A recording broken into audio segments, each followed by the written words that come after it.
we may be guiding the largest ecosystem restoration project in the world, sounding the wake-up call on a Category 6 hurricane, producing more tech diversity than Silicon Valley, and transforming one of the most important cities in the U.S. But FIU talent also knows that making a real impact on the big challenges we all face means entering the arena, being in the room where it happens, and leading our nation's research progress. So we're doubling down on the District of Columbia. We're here to provide diverse approaches to our federal research partners and in the halls of Congress, to convene our research collaborators from across the U.S. while creating engaging academic experiences for our students and bringing the magic of Miami to the nation's capital. FIU is a leader, redefining the American Research University, delivering on educational excellence, high social mobility, and high research impact. So join us and experience FIU.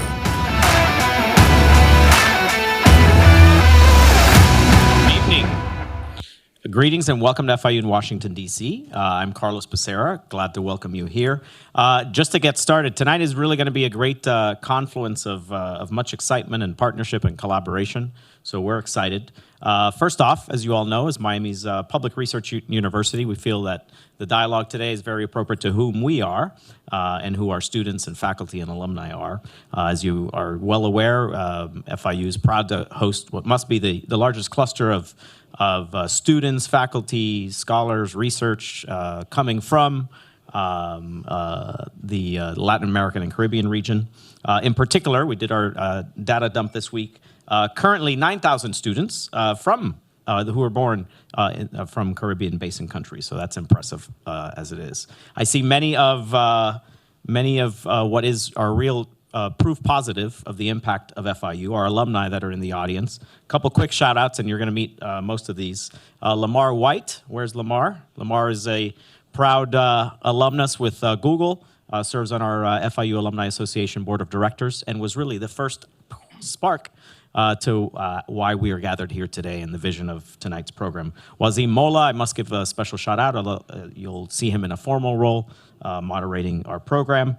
Also, another great example of our new footprint here in D.C. that we welcome all of our partners and friends to in the room. We have visiting from North Carolina, David Lagomocino, happens to be one of our alums, but researchers in environmental resilience and coastal issues, and has brought his colleagues here. They actually, and we can follow up on this and maybe in questioning, have some projects that are cooking up in the Caribbean. So, and of course, I just met tonight, and Seymour Bailey of the Barbados Tourism. We put everyone on the spot here. So great to have you, and obviously helping sponsor our program tonight. So, but a collaboration tonight, as you'll get a sense for, is also celebrating our federal partnerships and our relationships with think tanks such as the Atlantic Council. Thank you so much, Jason and Wazim and Willow, I know is here for joining us.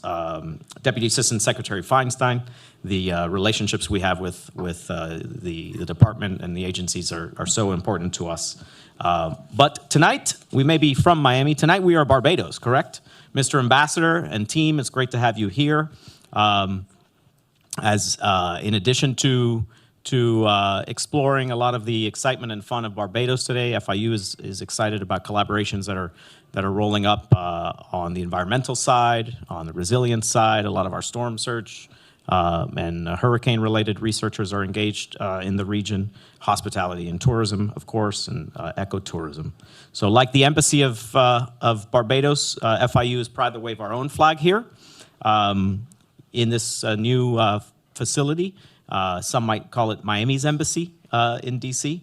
We ourselves showcase some of our research solutions. You have some information before you on a lot of the areas that FIU researchers are engaged in the region and across the Americas. We're here to support our students, and Wazim did remind us that he himself started his engagement in Washington through one of our student fly-ins.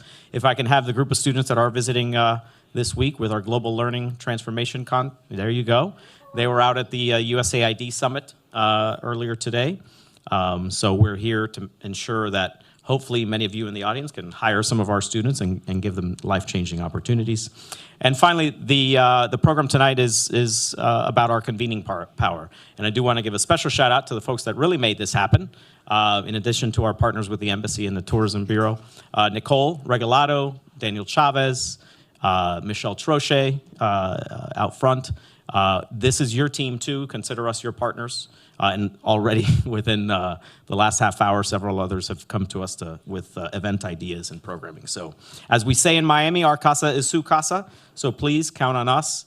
This is one of the ongoing programs with our America's Roundtable, and we look forward to so many more. So to wrap it up, I'm going to showcase one of our students, and then I will introduce Jason Marzan.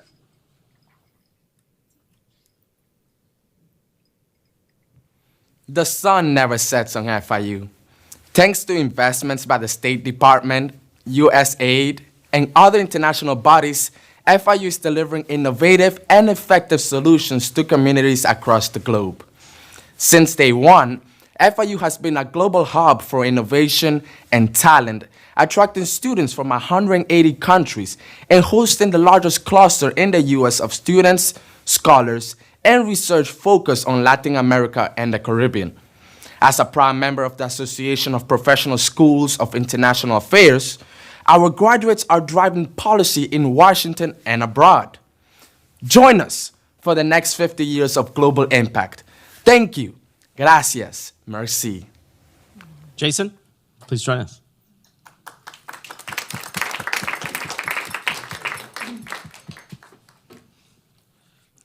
Thanks, Carlos. I actually, I'm looking at this video here, and I'm wondering what part of Washington I'm missing. Clearly, I've been going to the wrong parts of Washington and maybe now that FIU is in Washington, maybe the landscape will change a little bit. But it's fantastic to be here. Actually, Willow and I were in an Uber over here. We were almost late because we said we're going to the beach. And he was trying to go on 50, but then we said actually we're going to FIU on 601 New Jersey.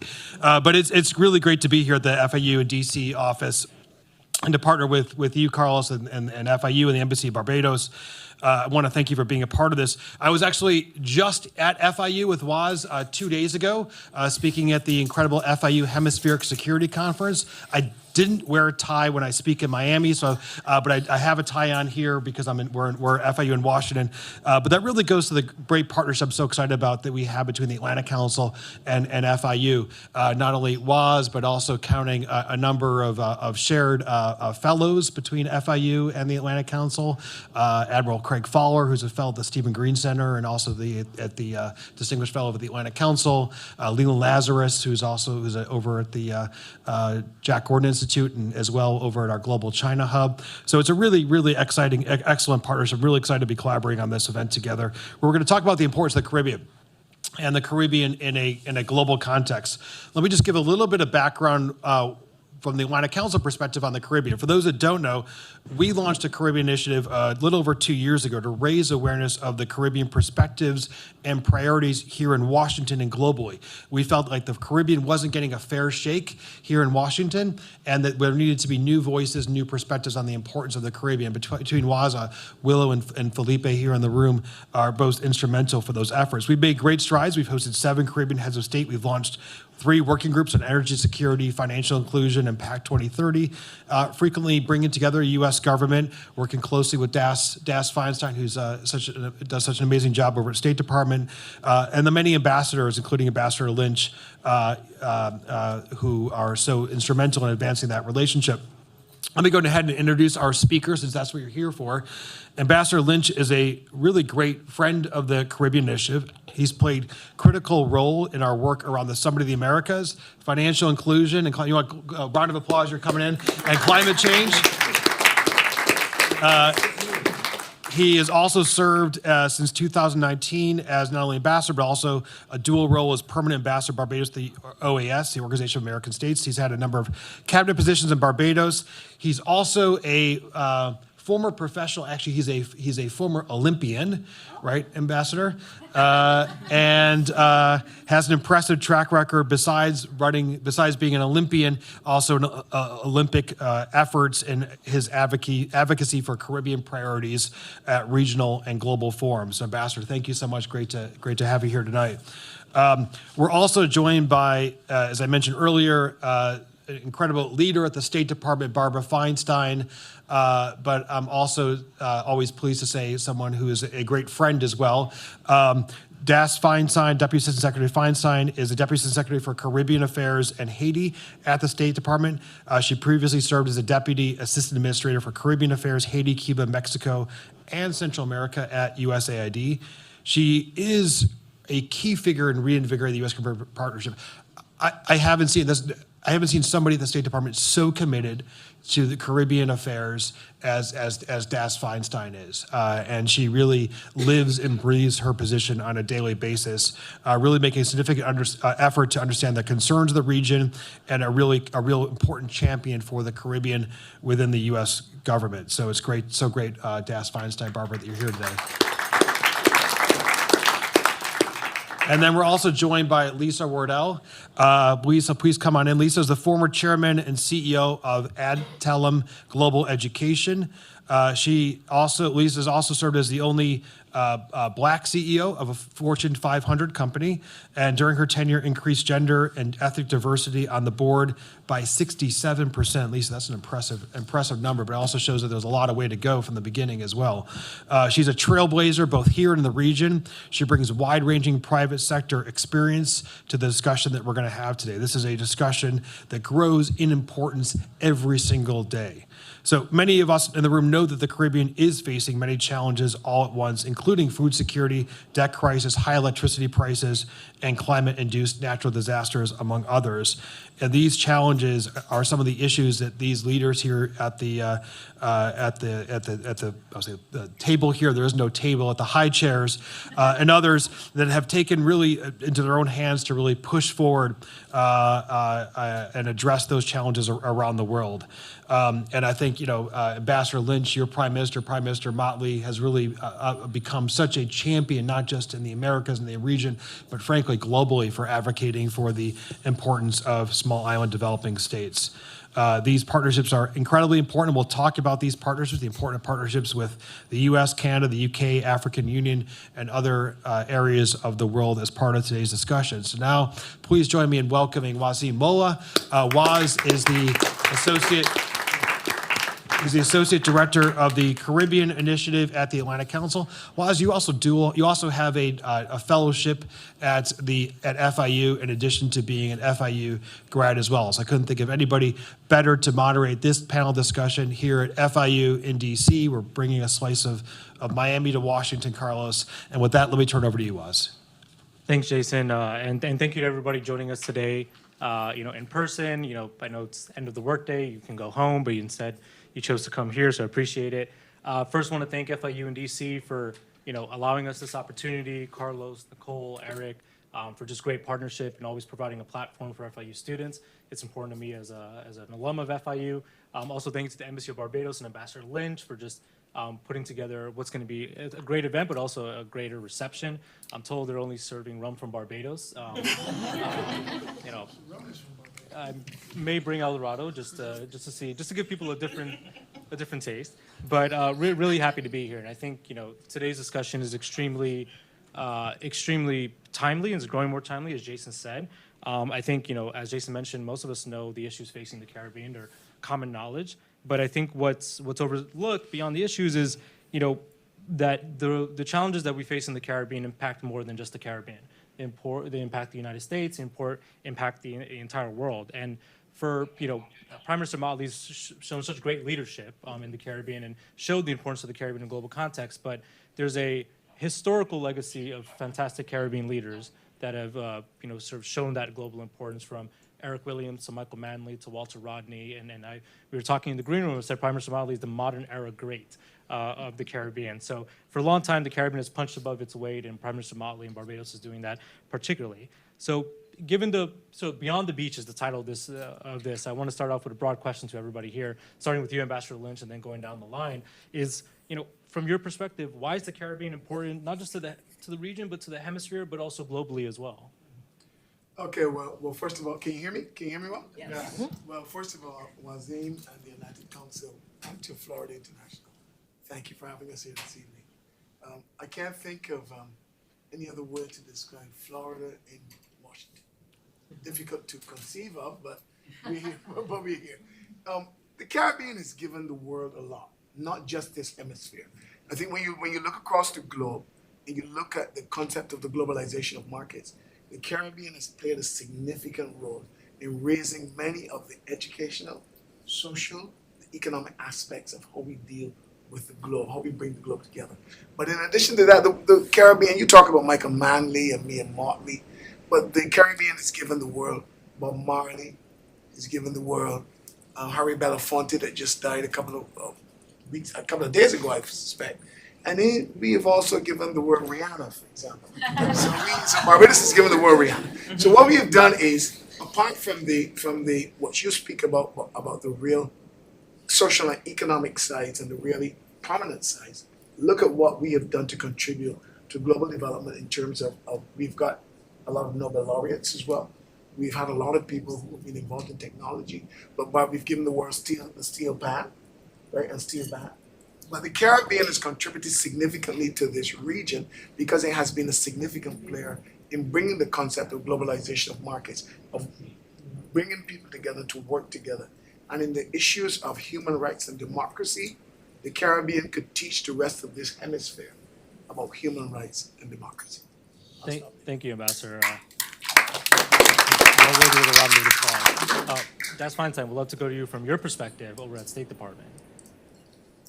Thanks very much. And let me also echo the thanks to FIU for bringing us here today and just say, in my experience, I've worked for several bosses in the past who've come from FIU. Obviously, Wazim, who on some days I consider my boss of sorts in the sense that his publications and the thought leadership coming from the Atlantic Council guide us on a regular basis in terms of how we should be advancing our policies. But just to say, FIU is an academic powerhouse, and the talent that's represented here, students and faculty, is really just a gift for the region and for the United States. In terms of the importance of the Caribbean, certainly echo everything that Ambassador Lynch has said. Also would add that the Caribbean gave us an Olympian who's in our midst here. But beyond that, clearly from a diaspora perspective, in terms of the enrichment of our own culture of our peoples here in the United States, of course, the linkages are very strong. From a security perspective as well, we often refer to the Caribbean as our third border. So, both in terms of positive linkages, the community of democracies, as Ambassador Lynch said, but also some of the threats that we face, whether it's trafficking or drugs, the positive aspect of trade. There are many important linkages. The thought leadership also coming from the Caribbean that was referenced earlier with Prime Minister Motley and other leaders. I think it's just we sort of diminish our engagement with the Caribbean at our own expense. So I think it's really important that we do as much as we can in that space. Thanks, Das Feinstein. And Lisa, you have a really unique perspective from the private sector, working in the region, working out of the region. Please tell us a little bit about how you see the Caribbean and its sort of role in the global platform. Sure, absolutely. Thank you for having me here. I take every opportunity, as Ambassador Lynch will tell you, to speak about the Caribbean, but particularly Barbados. While I have roots and origins in Trinidad, I am Bayesian by choice after being there for some time. So I speak from the business perspective and the opportunity perspective. I agree with all of that and just want to echo what Das Feinstein said about this is our backyard as we talk about the U.S. and also really Latin America when we think about the Caribbean. But for me, it is just a wealth of opportunity as it relates to business. So to just give a brief context, Adtalem Global Education is in the business of educating nurses and physicians We have 2 medical schools on island nations in the Caribbean. One is in St. Martin, and the second is in the largest is in Barbados. We have a veterinary school in St. Kitts, and we have nursing programs throughout the U.S., but also have programs built into those, particularly in Barbados, for nursing.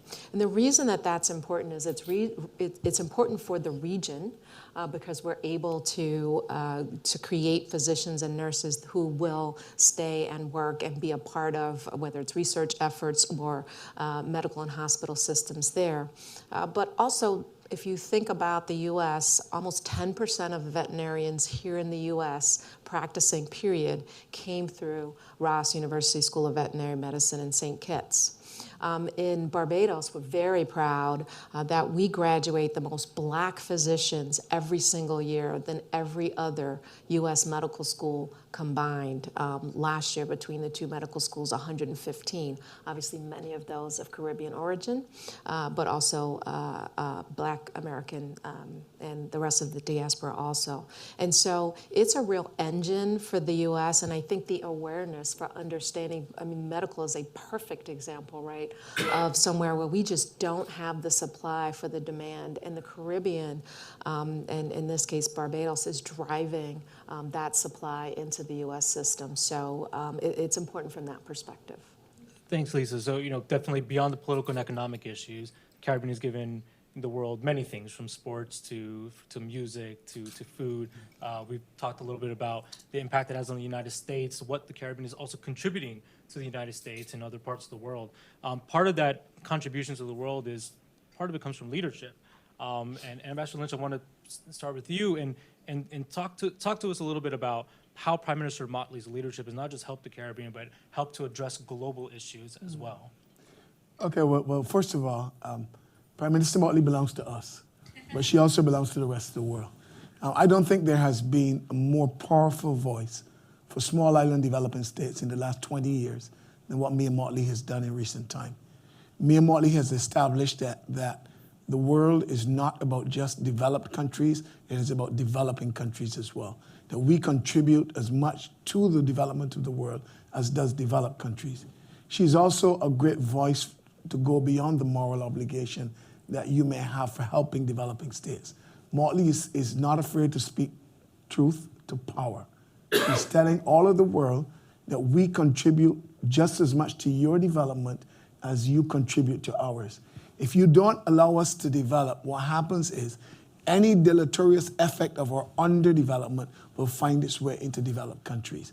In this hemisphere, for example, and that's Feinstein that said it, the United States dubbed us their third border. And they've said it clearly. If you are your third border and you don't help us to develop, what's going to happen is that our people are going to find their way to your shores. And that's what's now happening at the southern border in the United States. I mean, whether or not we want to be aware of it or not, if you read Good Economics for Hard Times, Duflo and Banerjee, they were the 2 Nobel laureates in economics in 2019, I believe, the 2 MIT professors in economics. And this is what they say. They say the grass is not always greener on the other side that people want to get to. It's because the grass is not green under my feet. And therefore, the concept is help us to develop, do more for our development.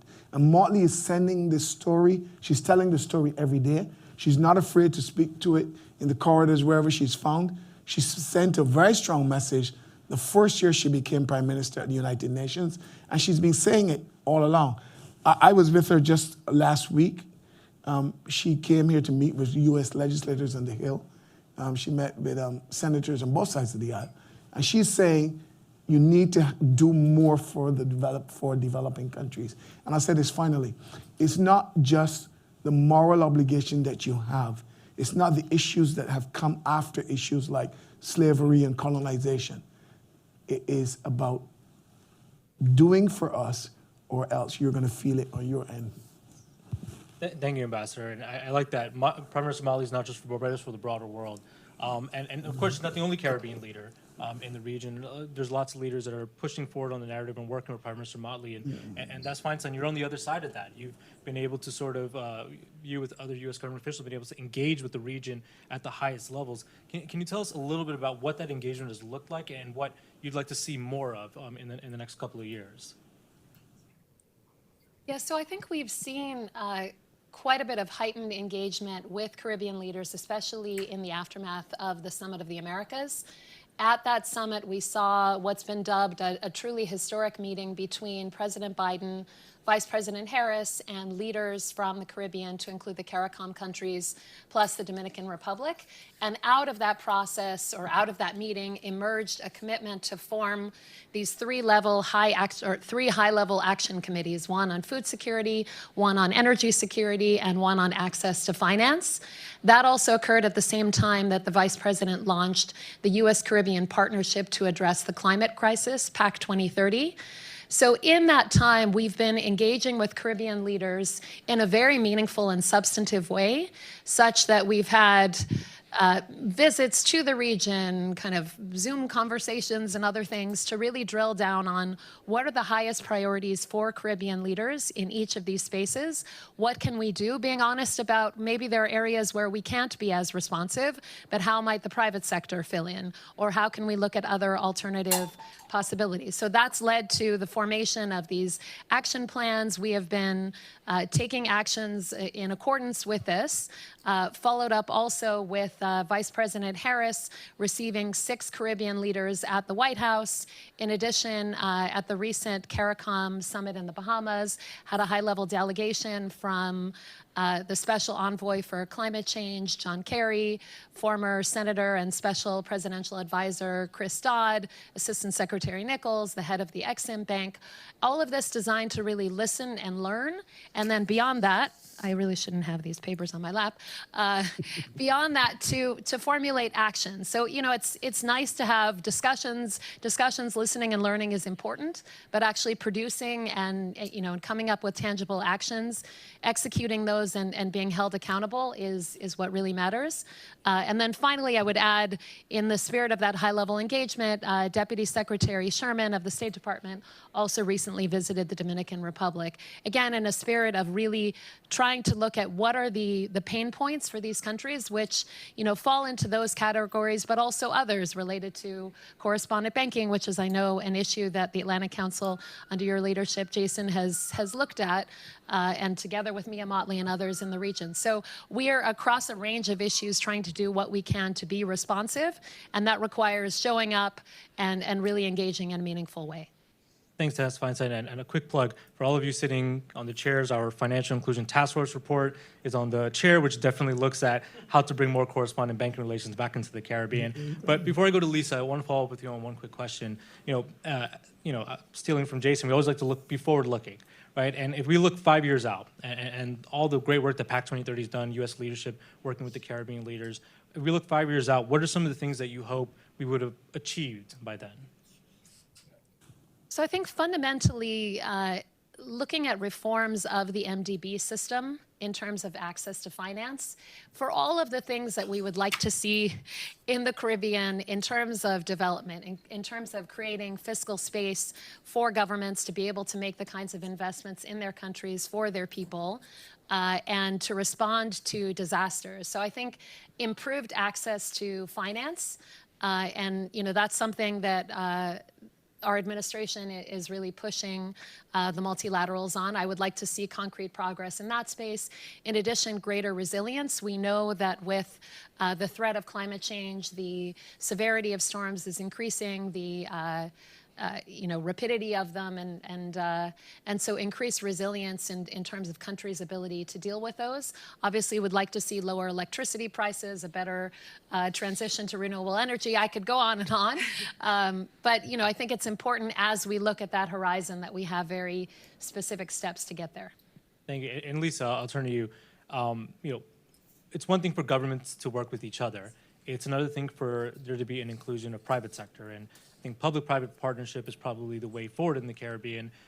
When you think about access to capital, when we think about scaling up certain projects, private sector voices are very needed. So in your opinion, what does private sector collaboration with government leaders look like, and why is that integral to sort of addressing some of the challenges that we mentioned at the top?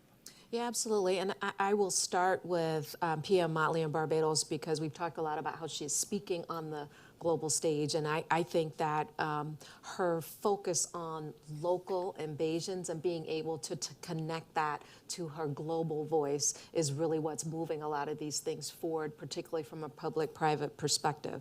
And what I mean by that is, for us, I'll just tell you the story of how we came to Barbados, and Ambassador Lynch knows this well. There was a hurricane in 2017. We were located on the island nation of Dominica.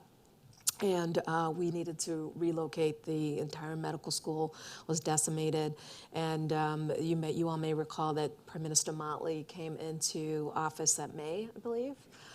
And we needed to relocate literally within 6 months, an entire medical school of 6,000 students and faculty. And what she did in a nutshell, we can talk about the longer story over Bajan rum, but what she did in the nutshell is created a one-stop shop, if you will, for that relocation and that business to start. So when you think about it, you've got environmental, you have feasibility, you have real estate, you have all sorts of employee visa issues and things like that. And she was able to get all of the people and deputies and ministers responsible for each of these areas into a place where a U.S. public company, so lots of different hoops we have to go through, could come and set up shop in a very short amount of time. And in fact, we did that and opened the school in January, which is really unbelievable if you think about the time it takes to do that. And so from my perspective, I think the needs in and around public-private are, one, it is having the government and the banking system, whether it's IDB, et cetera, really understand what is needed from a funding perspective and partner along. But it's actually just as important to have a system in that country that can operate at the same kind of speed and level as the public company or the private companies are doing. And Barbados has done that. Thanks, Lisa. So Ambassador Lynch, I'll turn back to you. You spoke earlier about truth to power with Prime Minister Motley, and I think, not just Prime Minister Motley, but the broader Caribbean, we're starting to see that. Food security problems, we see the 25 by 25 plan, we see access to blended capital and concessional financing, we see the Bridgetown Initiative. So can you talk to us a little bit about how the Caribbean they're coming up with their own solutions and advancing them at a global level, particularly things like the Bridgetown Initiative? Okay, well, first of all, you speak about the Bridgetown Initiative, and many people may not know what it is. The Bridgetown Initiative is just a way for us to finance better or more, bring more resources to the climate fight. Now, there's only one country in the world that gets hit by a hurricane every year, and that's the United States. And a lot of people don't even know that. People think because you live in the Caribbean that you're going to get hit by a hurricane. But one of the issues that is really critical to this is that we've underestimated the level of resources that we need for the climate fight. So the Bridgetown Initiative is just to scale up the amount of resources that we need. Climate has affected us, the entire Caribbean, in many, many ways. First of all, the monies that we accumulate now for our development have all gone mostly to the climate fight and to the COVID and post-COVID-19 issues. That has crowded out the areas of development that we're accustomed to. So if we're raising money, we're either borrowing it or we're earning it. What we're doing is it has crowded out health, education, agriculture. It has crowded out transportation, even digital transformation. So the climate fight is a multidimensional fight, because climate is not just about mitigation and resilience, or adaptation and resilience. What is it about? It has caused food security issues, it has caused migration issues, it has even caused physical security issues. So all of these things we are paying for because of the climate fight. And anyone who doesn't believe in climate change, 80-degree weather in Washington in February, we used to say in tourism, if you can't make money in February, you can't make money any time of the year, because that's when people leave cold climes and come to warm climes. We had an 88-degree day in Washington in February. So the climate, this is not science fiction, this is science. Now, if we want to go beyond, the Caribbean has already started to put together a food plan. Our ministers of agriculture and our leaders met in Guyana last year, and we're trying to put together an entire plan because there are actually countries in the region and in CARICOM that have resources, for example, agricultural resources that we could use. The challenge is that we have a huge budget deficit with the United States on just importing food. If you walked into any supermarket anywhere in the Caribbean, what is in it is U.S. products, and particularly from the South and from small countries. The food fight is one that we're into. Digital transformation, collectively, we're into as well. And the issue of financing the climate fight, the climate battle, is what we're doing together. What we expect to happen in the next couple of years is that you will see, apart from, and I've not even talked about the SDGs and being able to finance the SDGs. So a lot of the monies that we're getting, and we're saying to the rest of the world, we need more resources, we need concessional financing. Do not use a skewed metric like income per capita and GDP per capita to determine our level of development. It's skewed, it's wrong, and it doesn't really help any of us at all. There's a lot more to the Caribbean, there's a lot more to developing countries than just taking the amount of our goods and sources and dividing it by the number of people that we've got. And therefore, if we move towards a climate vulnerable index, we think we're doing more than we're doing now. A multidimensional development index, everybody is vulnerable to something, and therefore it will never work. Thanks, Ambassador. I think, based on Das Feinstein's description of PAC 2030 and some of the things they want to achieve in the next 5 years, definitely see synergies between the Bridgetown Initiative, between PAC 2030, and some of the comments that Lisa has already made.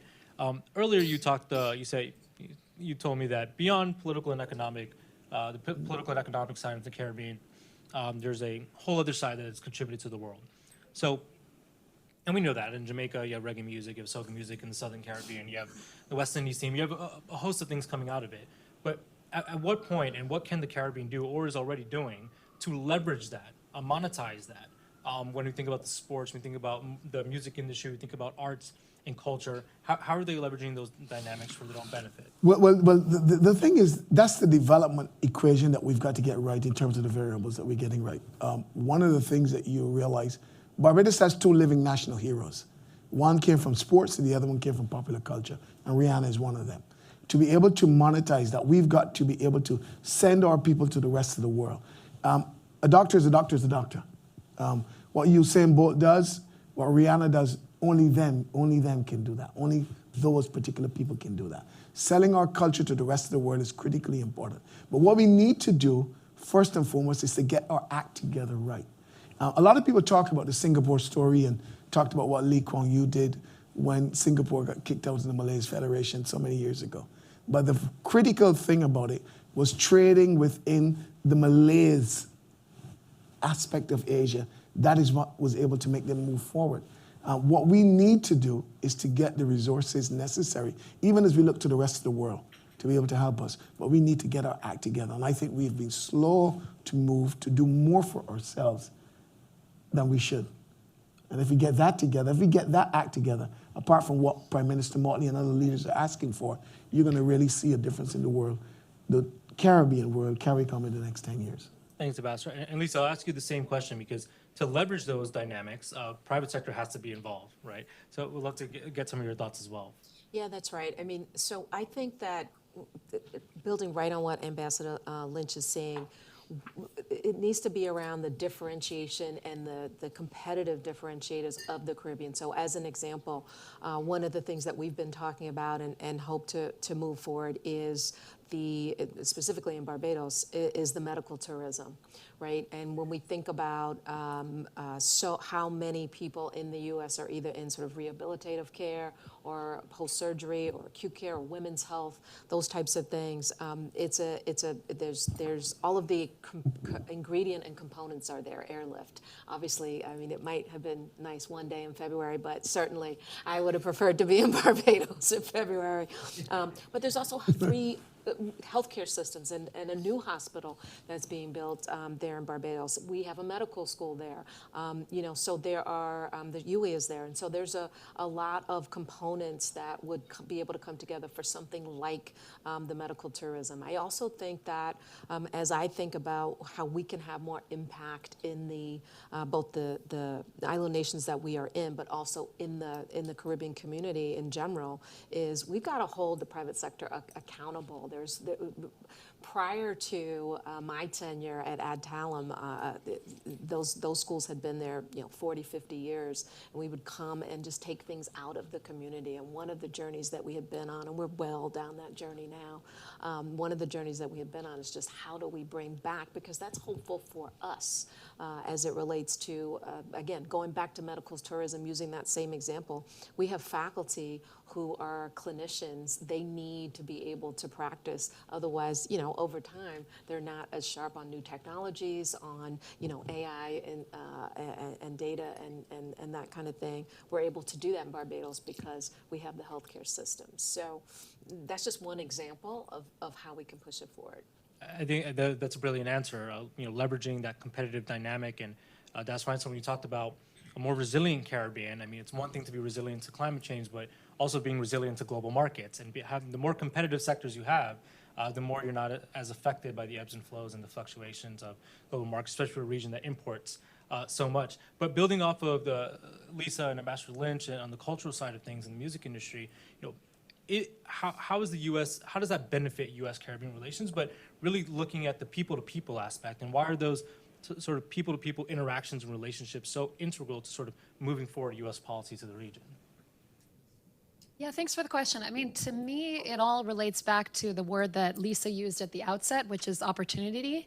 I think that there is just so much opportunity that can be explored and exploited by countries in the Caribbean and by people in terms of the linkages between the United States and the Caribbean. Of course, tourism is the obvious answer there, but I think that in order to enable tourism, in order to keep people coming back to the Caribbean, there are a lot of other related factors. So there's the Ambassador Lynch mentioned, for example, digitization, which I know is a big priority for the Caribbean. To the extent you have greater efficiency in business processes, which also will attract greater private sector investment. To the extent you have the fiscal space in your budget to be able to invest in infrastructure and the other kinds of things that keep people coming. To the extent that you're able to combat climate change and build greater resilience, then you maintain the beautiful beaches and coral reefs, which is the reason that people are coming there in the first place. We also provide assistance related to citizen security and related to crime and violence. And that's obviously an issue of great concern for everyone in this room, as we're seeing a rise in crime and violence in the Caribbean, which is something that also impacts tourism and the ability to really showcase the talents and the energy and the dynamism of the region. But I think broadly speaking, this notion of the orange economy and exploiting arts and culture is something that's really an untapped opportunity in terms of what it holds for the region. Let me just say one other thing to that. We used to talk about small island developing states. Prime Minister Motley likes to refer to us as big ocean developing states. The ocean around us is 400 times the landmass that we've got on Barbados. And the immense potential that the ocean has for us, the blue economy, for us to be able to contribute to our development has been woefully underestimated. And what we're doing now is that we're moving our people in that direction. You've got to concentrate on the ocean around you with all of its potential. We've used it in the past for recreation, for some food supply, but nothing like what we could do in terms of what we could get out of the ocean. So I think I'm going to have to steal that at some point. I'll ask your permission first, but definitely love that. We talked about government relations, government relationships, talked a little bit about the private sector. But when we think about, especially sitting here in FIU and DC, being part of the Atlantic Council, there's another side of it that can contribute to, the U.S. Caribbean relationship, to addressing global challenges for the region. So what can institutions like FIU, like the Atlantic Council, civil society groups, indigenous communities, marginalized communities, how can they contribute to the solution so far? Well, academia, for one, must be the real the bedrock of all that we're doing in terms of development. using your convening power, what you're doing this evening, to bring people together, to be able to talk about the real aspects of our development and how they really impact your developed or developed countries, and how we can work together is fundamental to this. The issue of solving real world problems, attachments, for example, cooperation between educational institutions in the Caribbean and in the United States, using that convening power as well to bring people from the Caribbean here, to expose them to real world problems, real world challenges. But in addition to that, this must be the bedrock that you produce the academic papers, the think tanks, all these things that are important, but also using that power to be able to speak truth to power. The United States, for example, controls, and I say control in inverted commas, most of the international financial institutions. To be able to graduate countries like ours and say that we are middle-income countries when they're really huge pockets of poverty doesn't really help us. And if anyone understands, the Bretton Woods organizations were formed at a time when the world, coming out of the Second World War.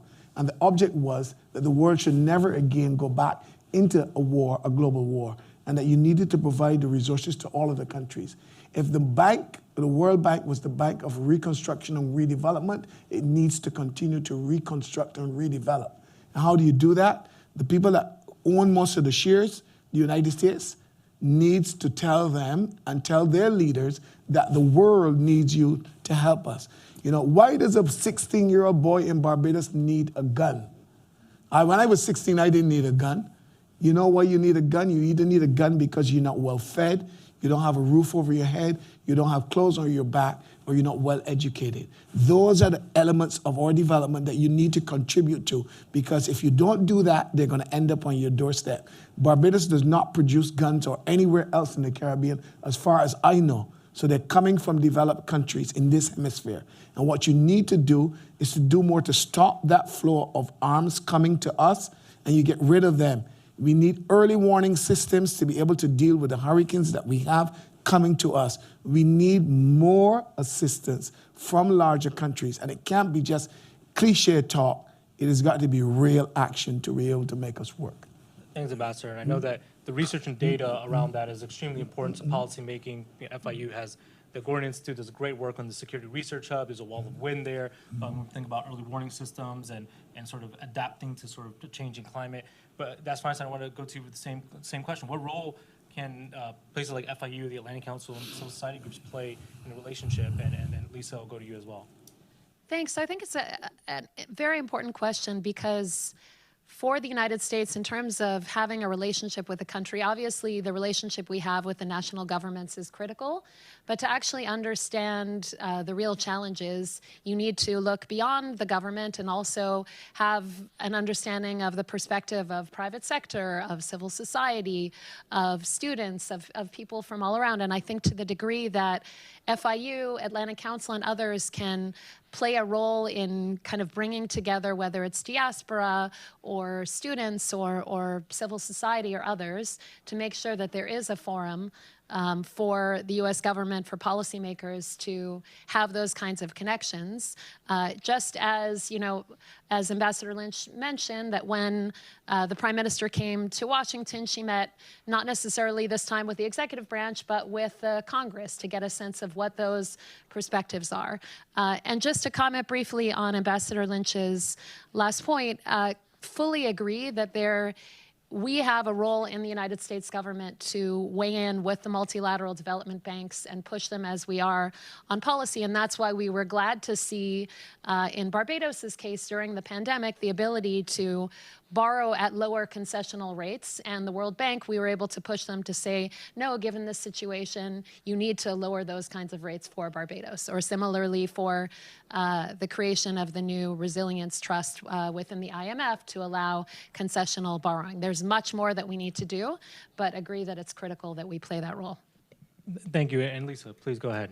Yeah, and I would just echo for the private sector. I think it's very simple. It's around awareness in forums like this. And so when you've got a private sector and a company or an industry What they really need to know that comes second nature here and to FIU students and people who are studying this is how do you navigate private-public partnerships? How do you navigate the government? How do you build those relationships in a way that you can have sustainable investment in those island nations? And so I think that this kind of forum, having students actually visit and go on exchange and those types of things that that you all I know do is really helpful because that voice is a voice that just we don't have as much in the private sector until that awareness is brought to companies. Thanks, Lisa. And I think to close, I have a question will go down the line starting with Ambassador Lynch in about 30 seconds to a minute. Looking 10 years out, what does the Caribbean look like? What does Caribbean development look like? We know of many of the issues facing the region now, but what are some that are on the horizon that are not as present right now, but we need to start thinking about, and what do we need to do to address them now? At least carbon neutral societies that are more focused on renewables than we've ever been. We need to be digitally ready. We're not digitally ready enough. We need to be transport ready. We need also to enhance our level of functional cooperation between our countries. People talk a lot about the Caribbean single market and economy. What you need first and foremost is functional cooperation. Where are the best lessons to be learned? How do we adapt ourselves and work together? Those are the issues that we need to. I think a Caribbean in the next 10 years closer to achieving the SDGs, the elimination of poverty from our societies. That's what I'd like to see. Thank you, Ambassador. That's Feinstein. So I would echo everything that Ambassador Lynch has just said. And reflecting on this past week, I was at the Caribbean Renewable Energy Forum in Miami. And from my kind of meetings and discussions there, focusing on what will it take, and I don't want to speak for Lisa, who knows this domain much better than I do, but what will it take to get private sector to be invested in the Caribbean in the way that we want them to be, specifically in the area of renewable energy? And you look at issues of scale, which, the countries are what they are, but building on Ambassador Lynch's points to the degree that there's greater harmonization across countries so that private sector companies can be not just investing in one country, but another one or multiple, with the understanding and the certainty that there is a similar regulatory structure, for example, and not just putting the laws on the books, but actually the enforcement thereof. I think that would open up a whole range of possibilities to achieve everything that we want to see in renewable energy and broader economic development. Thanks. Lisa, please go ahead. I agree with all of that, and I'll just put a even finer point on Des Feinstein's comments there. When you own a business, as we do on 3 different island nations, you have to go to Miami to get to all 3. Right? I mean, just having simple transportation, unless you want to take a really long route. So just having transportation across the region versus only north to south would make a huge difference. And it's in fact something that we're trying to think about, whether it's fast boat ferries or additional airlift, et cetera. Thank you, Lisa. And great comments to close out. I mean, I'm a victim of having to go to almost every island just sometimes to get to Guyana or Trinidad. So, transportation would be real nice. But this has been a fantastic conversation with a fantastic panel covering, not just the issues in the Caribbean, but some of the solutions coming out of the region, some of the things the United States are doing, some of the great work that Lisa's doing in the region, other private sector entities as well. I think it's very clear that although there are challenges in the region that we'll see over the next 10 years, there's definitely the right minds working on it. So definitely glad to be here and among some of those minds as well. I know we have a representative coming up here to talk a little bit about the next section, which is probably the more exciting one, and I don't want to keep people from free drinks and free food and experiencing Bajan culture. So please give these panelists a great round of applause, and thank you so much again to FIU.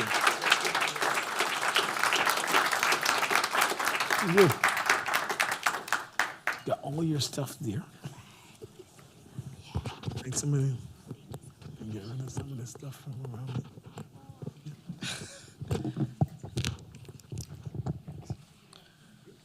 Well, good evening, everyone. Thanks to the exciting panel for this evening. My name is Seymour Bailey. I'm the Business Development Officer for the Southeast Region for Barbados Tourism Marketing, Inc. So we're delighted to be a part of the evening here with FIU. I'm not just wearing this pin because it was fashionable this evening or politically correct in DC. I happen to be an alumni of the Hospitality School, the Chaplain School of Hospitality Management at FIU, yes? So FIU is the house, Panthers are in the house. Panther pride here as well. So we like to say in Barbados, business is a pleasure, so we are delighted to have this opportunity this evening to mix business with pleasure and take you beyond our shores. It's not just, sorry we torch you, not with the presentation this evening, but that we had to torture you. Someone came in this evening and said they were going to the beach, and this is the best we could do for you this evening. But we want to take you beyond the beaches of Barbados, and one of those signature things really is we are people. And first I want to acknowledge my Senior Business Development Officer here with me, Tanisha as well, she's here in the house. But we also brought a team of some of our culinary ambassadors to be here because we want to take you beyond the beaches. It's not just the beaches in Barbados. Number one is the people experience. So you get to the destination, and this is fine to have, and it kind of allure you to want to be a part of what we have in the island. But really it's the people experience that Barbados has the highest repeat visitors rate in the entire Caribbean.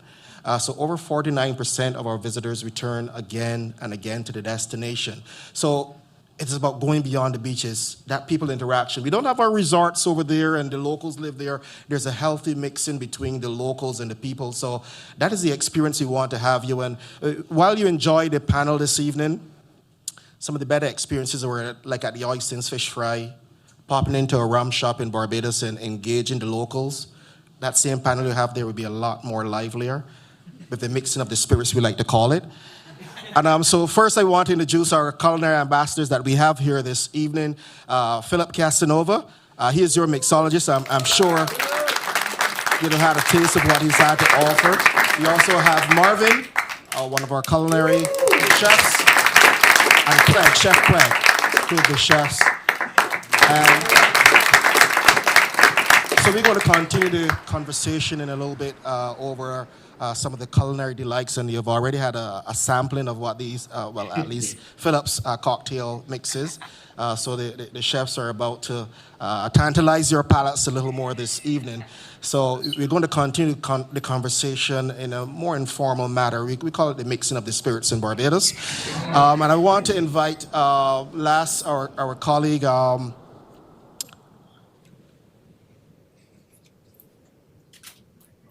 no, sorry.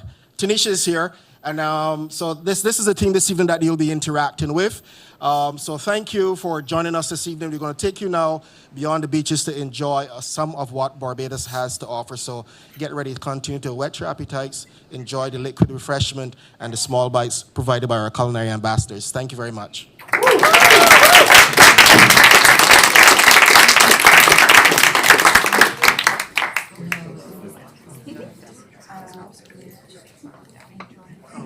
And there's one little detail that I excluded that we want to, so as we get ready to invite you out, this is a little sampling of our Food and Rum Festival in Barbados. Barbados, one of the things that we give to the world in addition to some of the other talent is rum. We are the birthplace of rum. So October 19th to the 22nd would be a great opportunity if you really want to engage a little more in Barbados. Come on down to our Food and Rum Festival. We have non-stop air and connections out of the tri-state area here. So we do invite you down to continue. Come on down and have the conversation with us beyond our beaches and engage in the Barbados Food and Rum Festival, October 19th to the 21st. Thank you very much. All right, so you're welcome to go on out and enjoy.